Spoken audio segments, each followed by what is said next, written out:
بسم اللہ الرحمن الرحیم۔ ایک بادشاہ نے بڑی چاہت سے اپنا محل بنوایا۔ تعمیری کام کے لیے اپنے خزانے کے دروازے کھول دیے۔ جو چیز اس کو محسوس ہوئی کہ اچھی نہیں بنی، اسے دوبارہ اچھا بنوایا، حتیٰ کہ بادشاہ کی نظر میں وہ محل اتنا خوبصورت تھا کہ اس میں کوئی بھی خامی نہ بچی تھی۔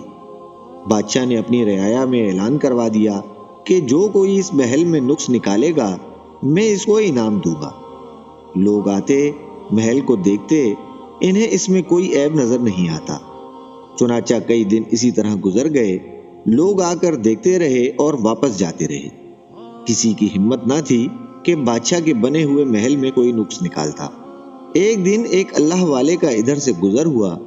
انہوں نے بادشاہ کی یہ بات سنی تو وہ بھی محل دیکھنے کے لیے آئے۔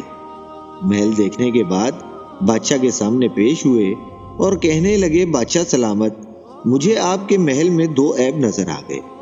چنانچہ بادشاہ نے پوچھا، بتاؤ کون کون سے عیب ہیں؟ تو وہ اللہ والے کہنے لگے کہ بادشاہ سلامت، اس میں 2 عیب ہیں۔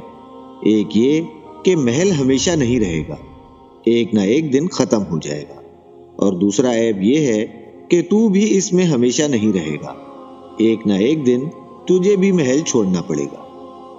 ناظرین کرام، جس طرح لوگوں کو یہ عیب نظر نہ آیا بلکہ اللہ والے کو ہی نظر آیا، اسی طرح اندر کا عیب بھی خود نظر نہیں آتا۔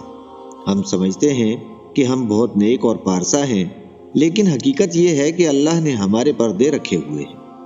اللہ پاک ہم سب کو تمام عیبوں سے پاک فرمائے، خاص کر ان عیبوں سے جن سے اللہ ناراض ہوتا ہے۔ آمین۔